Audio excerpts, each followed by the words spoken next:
Hi guys, daily job അലർട്ടിൻ്റെ പുതിയൊരു വീഡിയോയിലേക്ക് എല്ലാവർക്കും സ്വാഗതം. നമ്മളിന്ന് ഡിസ്കസ് ചെയ്യാൻ പോകുന്നത് broadcast engineering consultants India limited BECIL വഴി AAI cargo logistics and allied service കമ്പനിക്ക് വേണ്ടി ഇന്ത്യയിലെ വിവിധ എയർപോർട്ടിലേക്ക് കാർഗോ ഡിവിഷനിലേക്ക് 4 കാറ്റഗറികളായിട്ട് നടക്കുന്ന റിക്രൂട്ട്മെൻറ്റിലേക്ക് ഓൺലൈനായിട്ടാണ് അപേക്ഷ സമർപ്പിക്കേണ്ടത്. മിനിമം 8ാം ക്ലാസ് യോഗ്യതയുള്ളവർക്ക് വരെ അപ്ലൈ ചെയ്യാൻ പറ്റുന്ന പോസ്റ്റുകളുമുണ്ട്. ആദ്യത്തെ കാറ്റഗറി സൂപ്പർവൈസർ സ്കിൽഡ്. ക്വാളിഫിക്കേഷൻ പറഞ്ഞിരിക്കുന്നത് ഗ്രാജുവേഷനാണ്. ഏജ് ലിമിറ്റ് 30 ഇയേഴ്സ് ആണ് പറഞ്ഞിട്ടുള്ളത്. പാറ്റ്നയിലും ഗോവയിലും ഓരോരോ വേക്കൻസി ആയിട്ടാണ് ഉള്ളത്. ഇതിലേക്കുള്ള സാലറി പറഞ്ഞിരിക്കുന്നത് 22,412 രൂപയായിരിക്കും. Second post house keeping or MTS unskilled. Qualification പറഞ്ഞിരിക്കുന്നത് 8th പാസ്സാണ്. ഏജ് ലിമിറ്റ് 30 ആണ് പറഞ്ഞിട്ടുള്ളത്.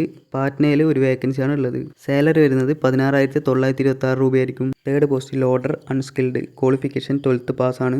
ഏജ് ലിമിറ്റ് 35 വയസ്സ് വരെയാണ് പറഞ്ഞിട്ടുള്ളത്. പാറ്റ്നയിൽ 2 വേക്കൻസിയും ഗോവയിൽ 12 വേക്കൻസീസുമാണ് ഉള്ളത്. സാലറി നോക്കുവാണെങ്കിൽ 16,926 രൂപയായിരിക്കും. നാലാമത്തെ പോസ്റ്റ് ഓഫീസ് അസിസ്റ്റന്റിന്റെ പോസ്റ്റാണ്. ക്വാളിഫിക്കേഷൻ പറഞ്ഞിട്ടുള്ളത് ഗ്രാജുവേഷനാണ്. ഏജ് ലിമിറ്റ് 35 വയസ്സ് വരെ. ഡൽഹിയിലാണ് 2 വേക്കൻസീസ് ഉള്ളത്. സാലറി നോക്കുവാണെങ്കിൽ 25,000 രൂപയായിരിക്കും. ഈ ഒഫീഷ്യൽ നോട്ടിഫിക്കേഷൻ നമ്മുടെ വീഡിയോ ഡിസ്ക്രിപ്ഷനിൽ കൊടുത്തിട്ടുണ്ട്. അത് പൂർണ്ണമായി വായിച്ച് മനസ്സിലാക്കിയതിന് ശേഷം വീഡിയോയിൽ നൽകിയിരിക്കുന്ന വെബ്സൈറ്റ് വഴിയാണ് അപ്ലൈ ചെയ്യേണ്ടത്. അപ്ലൈ ചെയ്യാനായിട്ടുള്ള ലാസ്റ്റ് ഡേറ്റായി പറഞ്ഞിരിക്കുന്നത് മെയ് 24-നാണ്.